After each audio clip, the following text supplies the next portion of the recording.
Hey mate, how are you?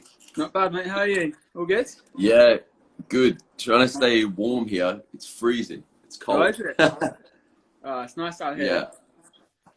Got the t-shirt and shorts on over here, so all good. Yeah, no, obviously.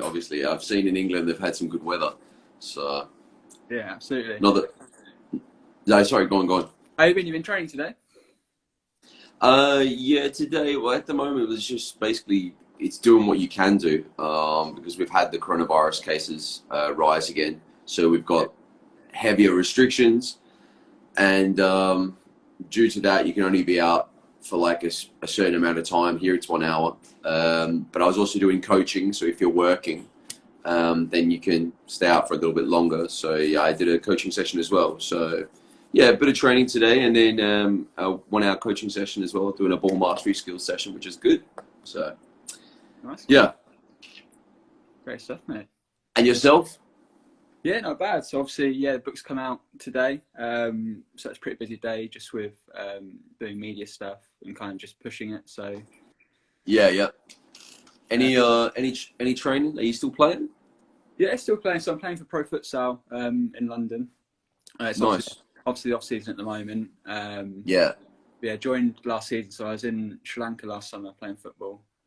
Yeah, I saw some. I laughed because I saw some tweets and stuff like that, and yeah, you were just saying that it was like such a like ridiculous experience, like some of the things that were going on and what they would do. it was unreal. Like it was a great experience. Yeah, Really interesting part. I think Sri Lanka is like the most interesting country I've ever been to. yeah, Football's still developing, obviously. Not quite the standard of England, but there's uh, some good players. Each team is allowed two professionals, so you had some decent players from abroad. nice. Yeah, How many yeah. how many countries have you played in now? So just Brazil and Sri Lanka have been the full-time ones. Obviously England as well. Yep. Then I tried in Portugal. I went on trial for a week with a team called Estrela Amadora, but no luck there. And then Sweden, I went and trained for a bit as well. But yeah, just full-time. Nice, Yeah, it's good. So cool just experiences. a couple more continents to go and get all of them. But Yeah, no, nice. That's good, man. That's good. yeah, What's this? We got a question. You're a very good person. You would reply my message and comments. Hope you're fine. We're gonna get a lot of this. This is what it's all about. that's all right with me. You're a machine, D10. Well, thank you. I think that's because I keep posting these tutorials. People love tutorials, and actually, that's one of the reasons I think why when I saw your book, because I contacted you like months ago, didn't Yeah, I? you did. Yeah, really early on. And I saw this book, and I saw like I kind of read the blurb, and obviously I took an interest in it because a lot of my opportunities have come through social media. Even when social media wasn't really as profound or as distinct as it is now. Like now, it's become its own. It's all good. Yeah. A bit going on there. So I got to post in one second. All good. I'll answer some comments, eh? What about Liverpool? Oh, why are people asking me about Liverpool? Okay, well, hold on. Let me see here. Lol. Hey, let's go. I'm Sri Lankan. Who is the best player you've played with? For myself, it's would be Douglas Costa and Falcao. What about Liverpool? Yeah, Liverpool did very well. Great season. Best player played with and against? Yeah, I just answered that one. I would say Douglas Costa I played with. Laughing high. What's your favorite team? Barcelona. What is your full name? It's Daniel Cappellaro. Do I play FIFA? I think everyone plays football video games. I've played a lot of football video games. At the moment, I'm waiting for Street Power Football. What else have we got here? Got some likes going. Yeah, make sure you hit that like. Yeah, the little love heart down here. That's it. That's the one. Keep hitting that because Seth's going to talk about his book, and his book touches on a lot of great subjects, especially like social media and how you can use social media effectively. but also that there are some issues that arise through social media. What do we got here? Legend. Oh, well, nice. Andre's on here. Cool. I hope I said his name right. Maybe I didn't. All right, cool. We'll get back. Messi or CR7? Everyone always asks this. Why? Why do you always ask Messi or CR7? I don't think it really matters, does it? Andreas, the guy. Yeah. Anyway, does Seth still wear hockey shin pads? Jeez, Pete, he's coming hard there, isn't he? Pete always goes in hard, to be fair. No, like, I just had too much abuse from Pete over the years, so I had to get some tiny little ones which don't protect my legs at all. So I take it that Pete's your good friend. You could call him that, yeah. Yeah. Yeah, So you know him in person, mate. Honestly, the worst, and sometimes I would say the worst and best you receive on social media is from people you know. Absolutely. I think Pete's going in now as well. His haircut's partness, you know, Pete. All right. Anyway, back to the book. So yeah, I saw the front cover, and it obviously had like an Instagram kind of recreation on the front cover, and it was called Tekkers. So I'm hoping now you can fill in the gaps, because I've only read the blurb, you know. Yeah, absolutely. I think your book's on the way though, so it should be with you soon. Yeah, Tekkers is about essentially someone who uploads a video to social media and it goes viral overnight, and just what happens next.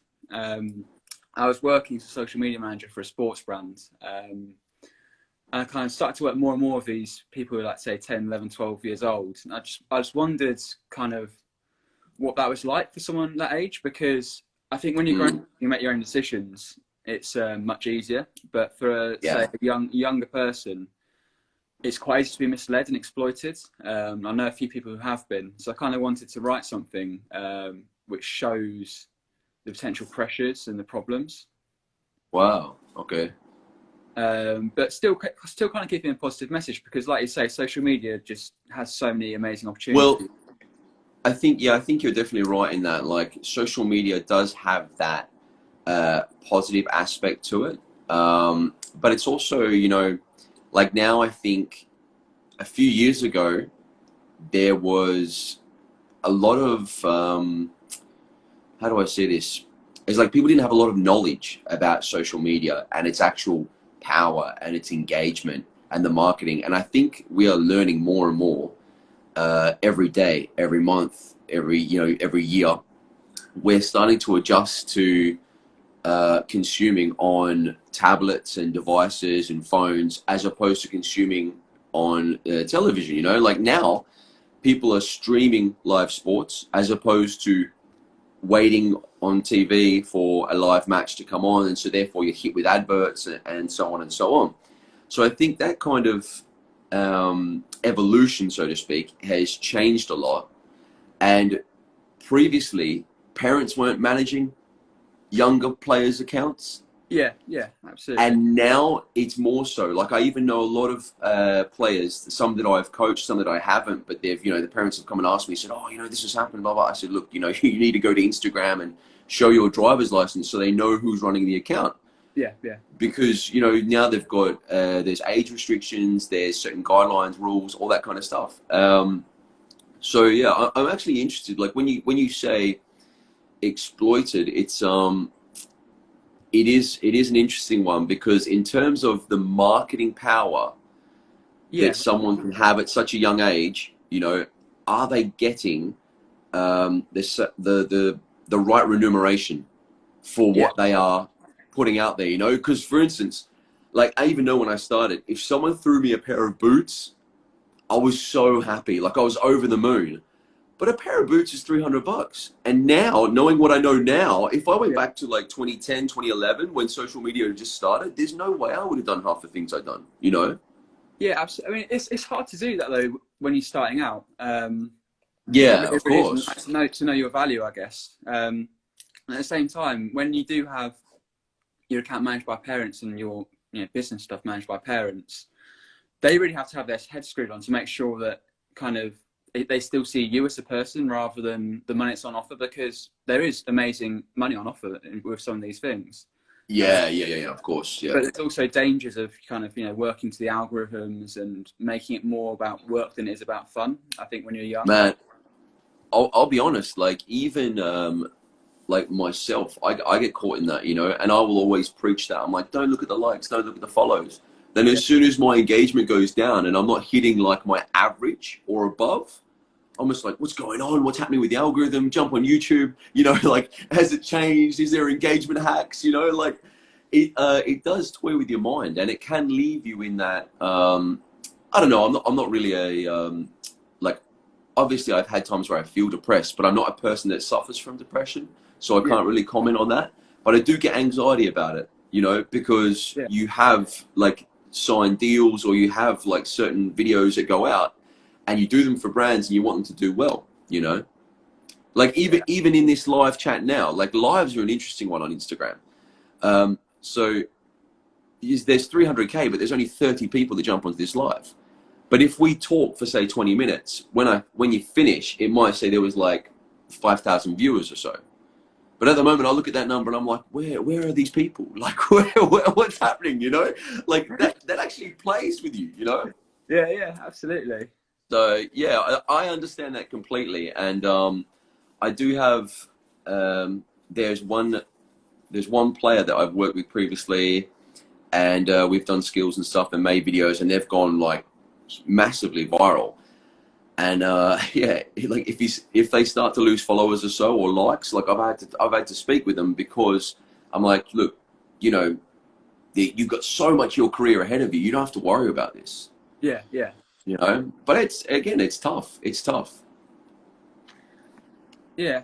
I think even for people who aren't, influencers, they Yeah, get kind of held up on how many likes, how many followers, etc. And so yeah, when it becomes kind of like your career, it must be really tough. yeah, And definitely. there's just random things which affect it as well, aren't there? I mean, whether there's been an Yeah, algorithm yeah. change or... Look, one of the craziest ones now, and I say this because all my content that I upload, if you see me do it on a video, I can do it in real life, Yeah. right? Like that's my skill set. But I don't know if you follow Chris MD Yeah, 10, yeah. right? He had, obviously, when you guys had the lockdown, there was that viral video that went around of his cat making all these saves, Yeah. like Gordon Banks and all that kind of stuff. Man, I love the video. I thought, this is awesome. Like, where do I get a cat like this? We actually thought it was real. Turns out later he uploads that video to YouTube and he's edited it. Yeah. And it was all created. And I was like, no, like my mind just went like this. And now when you look at like free kicks and the ball's going like this, like not even the Jabulani move like that. And the Yeah. Jabulani was the ball that moved the most ever, When you look at stuff like that, you're like, oh, like, what is that? Is it real? Is it created for the likes? Is it created for views? We're now in this weird zone where even people are doing like crazy public stunts and things like this for Yeah. likes and views. It's That's it's mad. interesting that. And especially because a lot of these influencers kind of got to their power through authenticity and like being true. And now you're kind of Yeah. changing that totally. It's Yeah, and then it just changes. Yeah, it just changes. Yeah, that's kind of like why I've stayed like so consistent with everything I do. Like if you go on my D10 Instagram, like you really have to like skills and football and futsal. yeah. Otherwise, you're not going to follow. You're gonna block me. You're gonna get rid of it real quick. Yeah, I mean but you do it really well. You do kind of skills that your fans want to see. You engage with them. You engage with other people as well. And I think that's the way to grow an account and the way to kind of get a fan base. It's what people want to see. Not everyone sees it that way. But yeah, it's true. It's like the tutorials though as well, of like teaching people how to do that and teaching them that actually that is attainable to do these skills is brilliant, I think. Yeah. Well, I think I remember I'd obviously heard about you because I was speaking with Chris Hodger, who was the coach of Middlesbrough. Yeah. And we went to watch a game. I think Loughborough played Gateshead. Yes, yeah, yeah, I remember the one. So that's a long trip for you guys. And I know that now because obviously being there. Yeah. And I remember I wasn't quite sure which one was you, but then the ball came to you on the wing, and I saw you do this little move in like an elastico. And I said to Hodger, I was like, that has to be Seth Burkett. And he goes, like, I'm not going to do his accent because his accent is like, it's a different Geordie accent, you know, like it's way out there. But he was like, yeah, yeah, he goes, that's him, yeah, good lad, you know. And, but that was the first time that I'd actually, I'd seen you in person, I'd seen the skills because you were quite active on social media then as well. It Yeah, was well, more, because we spoke a bit in 2015 too, but it was more Twitter at that yeah, time, I think. yeah, it must have been Yeah. 2015. Yeah, I just brought a futsal book out, I remember. So I was just kind of seeing the power of Twitter. Because, I mean, lots of the stuff that I've actually had has come through social media. So I've realised how important it is even for me as an author. Yeah. I mean, the contract in Sri Lanka, that came out purely through social media. My Yeah. books, That's like it. a lot of those, like the initial book that I had published kind of was helped through social media. I've got the, Mm. I've worked with YouTubers who I've met through social media. So, it's been massive for me. And I think that's something I want to get across in the book as well, is that, social media is amazing, has great power. TikTok as well, where he's got, Yeah, you see great. this one here, Joe Brown, Seth doing a flip flap, unheard of. I Mate, don't know what he's on about. get a hold of that. No, it's all good. It's all good. Yeah, it's true. That is the real positive side of social media. You know, like everyone who wants to stay in touch with me, I have stayed in touch with people that I have, in the countries that I've traveled, people I've played against, even people when, like last year, I did Rebel Nemo Juniors 5, and there was a bit of hype around the team that we were playing for because we won the competition. We used the hashtag. So this is a great example of social media working well. Use the hashtag, outplay them all, and then got selected by Red Bull and Neymar to go and play at the Red Bull Neymar Juniors 5 in like a selection team, And we went was like 12 days. They flew us to Sao Paulo. We went to the Red Bull Academy in Brazil, trained there. We played against other freestylers and street footballers. We got to make content. We got to go to the Neymar Institute on a few occasions. We trained there. And then, of course, we had the tournament. And we got to meet Neymar. Like, that's something that if I was just a normal footballer going to training 3 or 4 times a week, coaching on the other days, and just, no, I don't do social media. That's not me. Like, that's an opportunity I would have never got. Never. And that's the real positive to it. Like you said, you make those connections. You have worked with YouTubers. You got your book published. And now I've stayed in touch with people from that event and from other events, and so it just kind of like it snowballs and it grows. It's like it's created such a new way of networking, really. Mate, what's going on about here? Tell him about your Conkers Championship. Mate, Conkers. That's I was the world junior runner-up when I was 8 years old. So that's what, playing marbles? Marbles? Is that what you call them over in Australia? You're like the glass. Yeah, conkers like that. Oh, we don't do that. No. No, you have them on strings and you have to try and break them by. Really? Well, we don't do that. We don't play that game. It must be very different. It must be very different. I think so, mate. I think so. Yeah. But look, yeah, I mean, we've talked about some of the negative things of social media, some of the positive things. This book, Yeah, it obviously, yeah, that's it. Tekkers. So it's about a character, and what happens. Yeah. So he goes viral overnight. Yeah, it goes viral overnight, and all of a sudden, kind of, he's thrust into this other world. He's got, agents want him, sports brands want him to film videos for them. He's got, Messi, Neymar, all these people kind of messaging him, wanting him to come and shoot adverts with them, to come hang out with them. And it's just about how he responds, but kind of how he gets thrust more into that world with, a slightly dodgy agent who sees him as kind of a meal ticket. Yeah. And how that kind of pushes him a bit further away from his friends. So it kind of plays out the difference between online and offline connections and how both are important, but kind of you have to stay within both worlds to succeed. That's actually a very interesting one. Like, yeah, even if Neymar was to message you, Neymar's not your friend. Like, you don't know Yeah, Neymar, you know. But hey, someone on social media, there'll be it's interesting. Yeah, yeah, yeah. That's cool. I think it's good because it touches on. I think it touches on obviously real issues. You know. yeah. That's what I Um, wanted to do, really. what about is jealousy in the a topic in the book? Yeah, so jealousy is a topic, and that comes from some of his schoolmates because, I mean, that's just a natural part of being influencers. You think that everyone's going to think, "Oh, wow, this guy's amazing," but actually, people want to bring you down. I suppose, like with everything in life, is that when someone succeeds, there are always going to be people who. So there's a bit about bullying there as a result of the sort of like overnight fame. Yeah, of course. I think that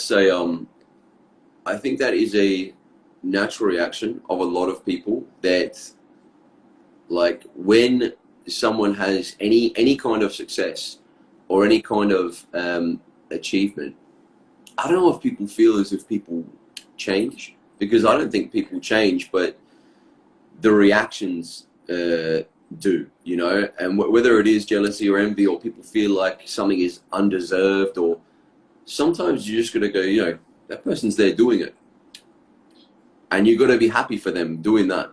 yeah, absolutely. But I was actually talking about this the other day, like the culture within football, it's so bad with tall poppy syndrome. Yeah, it is. I mean, it's a case with people growing up with people doing freestyle, doing football, futsal skills. You're absolutely right. Yeah, yeah, there's a lot there. Anyway, I mean that'll be another conversation, I suppose. That's another life, isn't it? That kind of topic. Absolutely. That could be hours, yeah. Absolutely envy down there in the comments. Envy, maybe. Yeah, definitely, definitely. You know, it's funny though. Like, I mean, me personally, I have never been. I've been envious of opportunities, and I'm happy to admit that. But I've never been envious of another person's skill set or attributes, or like if they achieve something. Yeah. Like if they get an opportunity, I'm like, oh man, like I wish I could do that, you know. And then sometimes you do the comparison. You're like, but I'm doing this, you know. Like, how come I'm not getting noticed? That happened to me earlier on when I was younger, but I suppose now that side of me's gone because I've had my experiences, you know, and I keep Yeah. getting experiences. Um, but I've never looked at someone and like decided that I was envious of their ability, you know, Yeah. or I wasn't willing to put myself out there and I wasn't willing to train or get better, you know. I was never like that. I Yeah. I was think never like, you know, it's instead okay. of sorry, go Yeah, on. I say it's okay to be envious as long as you don't think badly of it. So, for example, Yeah, I exactly, look at your exactly. videos and I think, okay, I'd love to do those skills, but I can't feel bad unless I actually try and put the work in and try and get to your level with your footwork. So I think it's fine to think like I wish I had their ability, but it's not fine to think, oh, I wish I had their ability. I hope they have an injury, or I hope they lose it, or I hope they lose followers. Yeah, yeah, yeah, yeah. It's true, isn't it? That's so Yeah. true. So Do you know what I think yeah, the big differentiator is? I mean, you are not a what I would say like a typical English footballer. You know, you're not that stereotype. Okay, I wouldn't class you in that. And reason being is because you actually traveled, like you took risks, you left home. You know, I mean, now we've seen there's a lot of amazing young English footballers going to Germany, but yeah, that's like, absolutely. man, it's only the last 4 seasons. It's brilliant to see, though, isn't it? Absolutely brilliant. It's amazing Now to see. starting to, yeah, It's amazing to see. Um, But yeah, that kind of mentality where the people stay where they are. I mean, it's everywhere in Europe. I find yeah, it's everywhere in Europe, you know. Australians, I don't know, like, I suppose where I'm from, Western Australia, there's a lot of people that stay in Western Australia and they enjoy it. And they honestly, they enjoy it there, you know. But man, the weather's beautiful. They're like, you know, good coffee, good food, that kind of stuff. Like, it's all year round as well. So it's understandable. But I think if you travel and you live with different people, you live in different circumstances, you see how something like, mate, when you lived in Brazil, I just went through some of your Instagram quickly and I saw the photos you're taking and stuff. And the thing you told about, yeah, you'd lock us in our rooms, but we'd remove one bar and we'd all go out and there was like a brawl of 100 people. Like when you have those experiences, like when I went to Argentina and I played in Argentina, we stayed in our hostel and no one slept that night. There was 16 of us. 16? No, that's okay. 12 of us in, let's say a 12 bed like dorm, like a hostel. Man, no one slept because there was a spider in the roof. So you were like this. You were like sleeping, looking, watching this spider, you know, with one eye closed. And those kind of experiences, though, I think it allows you to have like empathy, compassion, understanding, you know, like you develop all those kind of things. And so when you see someone, it's like now if I see someone like yourself, you know, gone to Brazil and that, first thing I said to myself when I saw that book, I was like, oh man, he's gone through some things. And even the one in Sri Lanka, when I saw you tweet that you're going to Sri Lanka, I was like, oh, he's going to have some experiences. It's going to be some. Like, it's not just you going there and making posts and going, oh yeah, you know, I'm playing ball and I'm getting paid. Like, it's not like that. Like the sacrifices you make, you understand that? Yeah, absolutely. And That's what's more interesting though, is kind of the culture that you go into. And I think I learned a lot about football in Brazil, in Sri Lanka, but really you learn lots more about life, about the people you meet, about what they go through, how little they have, because some of the people in Sri Lanka are living in extreme poverty, same as Brazil. And it's about how they kind of overcome that through sport is just really inspiring, I find. Yeah. Yeah, 100%. Man, Brazil, when we went last year, I mean, we were only there for 8 days. Yeah. But we took a bus from Sao Paulo through to Guarujá. And on the way, I thought it was going to be like you'd just see city everywhere. Because when we flew in, Sao Paulo was massive. Like I'd never seen concrete jungle quite like that. Like Melbourne's big, Sydney's big. Even Europe, right? Even flying into like main cities of Europe, you're like, whoa, that's okay. But Sao Paulo is something else. Yeah, yeah. Like I thought we were at the city and we were still in the air for half an hour coming in, seeing all these buildings, you know? And then we drove out in the bus and the buildings started to disappear and the houses started to become just bricks and mortar. And there was just power lines going everywhere. And then you drove more and it was jungle. Yeah. And then you start to see just bits of house like around the place, you know? And then as you drove more, you came to that concrete area and then you went more into like a more city established area. Like seeing that, it totally, like obviously I saw it in Argentina, but in Argentina it's more as they put in a stereotypical way. It's like, here's the lovely houses and then here's the favelas, you know? Yeah. But seeing Sao Paulo really changed my mind about that because it was like, you know, there's more favela than there is city there. Yeah. I mean, you know, that's definitely the case in all of Brazil. It really is. But they come that through football, and that's really inspiring. I find, like, and kind of how they see that as their escape from poverty is, and how it can actually be that vehicle is just one of football's real positives, I think, in life. Yeah, definitely. All right, man. Brilliant. Well, great for that. Thank you everyone for tuning in. Thank you for the questions. And yeah, so the book Tekkers is available for Amazon right now. So thanks for watching. Lovely. Brilliant. I'm looking forward to getting mine, man, and reading. It's on the way, mate. It's on the way. Thanks, Seth. See ya. All right, speak to you in a bit, mate. Bye-bye.